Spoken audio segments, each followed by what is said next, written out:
আমি সকলকে বলবো, সকলের উদ্দেশ্যে বলবো, কোনোদিনের জন্য অন্য ধর্মের ভগবানকে ছোট করবেন না, অন্য ধর্মের ঈশ্বর চিন্তাকে ছোট করবেন না। কেন জানেন? মনে রাখবেন, তারা যে ধর্ম ভালো লাগে সেই ধর্ম বহন করছে। কেন? যে খ্রিস্টান হচ্ছে। আমি আসার পরে কমিটির ছেলেরা আমায় বলছিল, দাদা কি হবে দাদা, আমাদের গ্রামটা তো চলে যাচ্ছে দাদা, তুলসী মঞ্চ ফঞ্চ ভেঙে দিয়ে সব ওই দিকে চলে যাচ্ছে। মনে রাখবেন, হ্যাঁ, আমাদের গ্রামেও কিছু লোক এসেছিল, তারাও প্রচার করেছে। কি প্রচার জানেন? বলছে হাততালি দিয়ে যিশুর নাম করলে কোমরের বাতটাত যা আছে সব ভালো হয়ে যাবে। তা আমি বললাম, তোমাদের যিশু কোথাকার লোক? বলে আমাদের কত ইংল্যান্ড, ইউরোপ বা খ্রিস্টান দেশের লোক। তা জানো না, করোনায় সব থেকে বেশি মরে গেছে যিশুর দেশের লোক। তা হাততালি দিয়ে যদি রোগ ভালো হয়, করোনা ভালো হলো নি? ভারত ভ্যাকসিন না পাঠালে তোমরা উজাড় হয়ে যেতে। কোথা ছিল সেদিন তোমাদের ধর্ম? কোনোদিন অপরের ধর্মকে নকল করবে না, অপরের ধর্মকে ছোট করবে না। কিন্তু অপরের ধর্মকে নকল করবে না, ছোট করবে না, তার মানে এটাও নয় অপরের ধর্ম সম্বন্ধে তুমি বাজে কথা বলবে। এটাও বলো না, এটাও বলো না। তুমি চেষ্টা করো তোমার নিজের ঘরে যারা মানুষ হিসাবে জন্ম নিয়েছে সকলকে এক করে নিয়ে থাকতে। সকলের তরে সকলে আমরা, প্রত্যেকে আমরা পরের তরে। নিতাই গৌর প্রেমানন্দ হরি বল।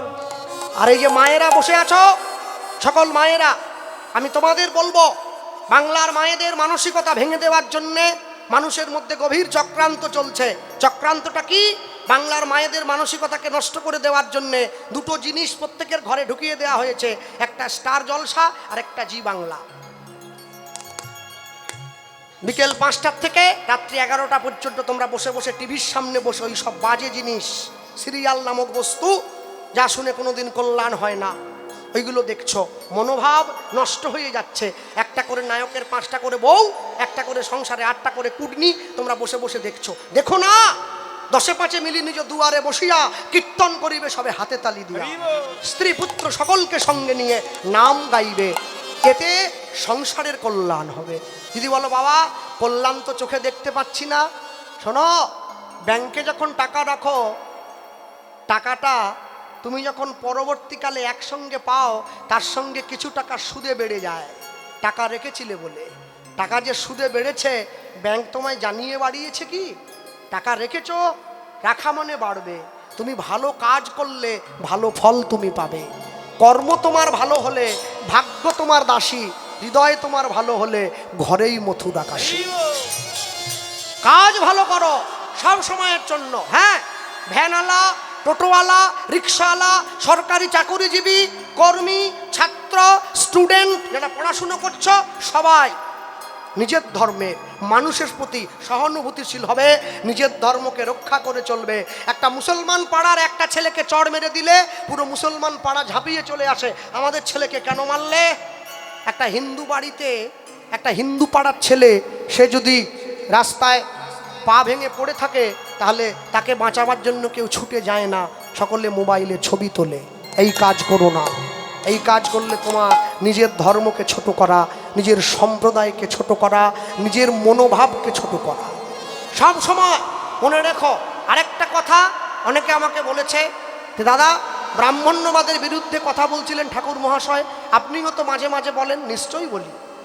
কোনটা যেটা বলার দরকার হয় সেটা নিশ্চয়ই বলি, তা বলে সবগুলো নয়। পিতামাতা মারা যাওয়ার পরে শ্রাদ্ধ করতে হবে। কেন?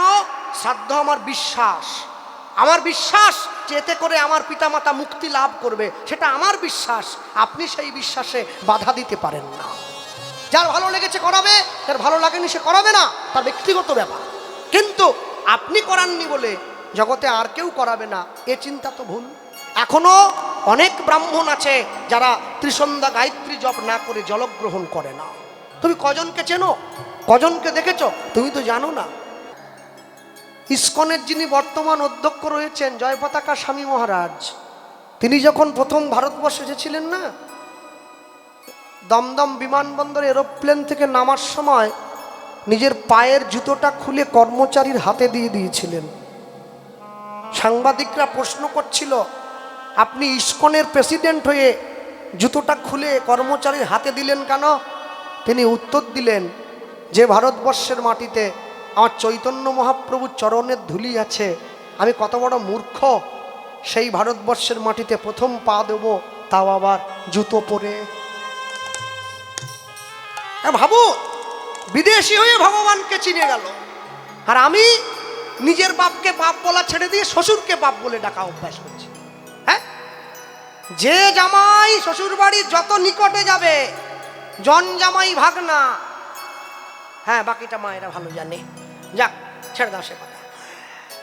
মনে রাখবে, কখনো নিজেকে ভুলো না। ইংরাজি তুমি শেখো, তাতে ক্ষতি নেই, কিন্তু বাংলা ভুলে গেলে বড় বিপদ। বাংলা তোমায় জন্ম দিয়েছে, বাংলা তোমায় খাইয়েছে, বাংলা তোমায় পড়িয়েছে, বাংলা তোমায় মানুষ হওয়ার চেতনা দান করেছে, তুমি বাংলা ভুলে গেলে।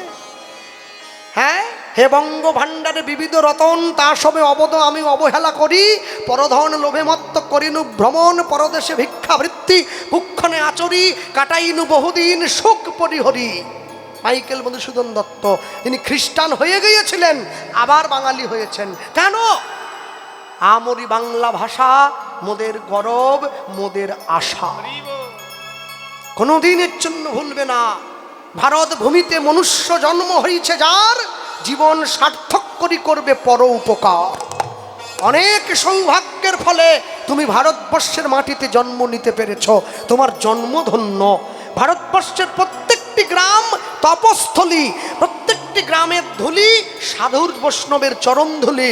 তুমি যখন কোনো মন্দিরে গিয়ে মাথা ঠুকিয়ে প্রণাম করো, সেই মন্দিরের ধুলো যদি তোমার কপালে লাগে, তুমি জানবে কোনো সাধুর চরণ ধুলি তোমার কপালে লেগেছে।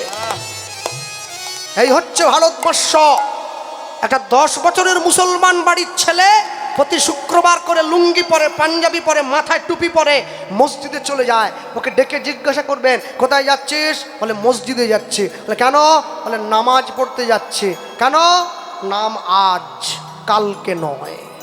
আজ নাম, আজ আজকেই করতে হবে, কালকে করলে হবে না।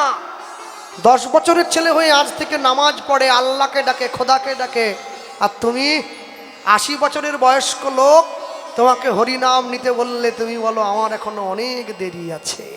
আহা, এবার ভেবে দেখবে কি করা উচিত ছিল, এখানে এসে কি করলে। মনে রাখবে, সব সময়ের জন্য, যেদিন তুমি পৃথিবীর থেকে চলে যাবে, যেদিন প্রথম তুমি এসেছিলে ভবে, তুমি কেঁদেছিলে, হেসেছিল সবে, এমন জীবন তুমি করিবে গঠন, যেদিন মরণে হাসিবে তুমি, কাঁদিবে ভুবন।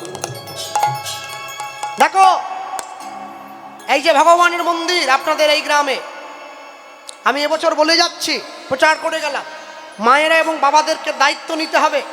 যে কমিটির ছেলেরা হরিনাম দিচ্ছে, কীর্তন দিচ্ছে, ওদেরকে ভিক্ষা দেবে, হরিনাম যেন বন্ধ না হয়ে যায়। আর একটা জিনিস ভিক্ষা দেবে, সকলে 10, 20, 50 টাকা করে দেবে, আর ইয়ং ছেলেরা বেশি করে পয়সা দেবে, 100-200 টাকা। হ্যাঁ, ওরা দেবে, দিয়ে দিচ্ছি। তোমরা দিয়ে এই মন্দিরের উপরে একটা মাইক আর মেশিন লাগাবে, মাইক আর মেশিন। ভোর 5টায় তারা নামাজ দেয় মাইক দিয়ে, আমরা ভোর 4টায় কীর্তন বাজাবো মাইকে, হরিনাম শুনে গ্রামের মানুষের নিতাই গৌর প্রেমানন্দে হরি বল। কেউ যেন বাদ না যায়, প্রত্যেকে। আর তোমাদের যেন ডাকতে না হয়, মায়েরা এসো হে, শাঁখ নিয়ে এসো হে, নগর কীর্তন যাবে, ডাকার দরকার নেই, নিজেরা বেরিয়ে পড়বে, নিজেদের জেদ থেকে বেরোবে।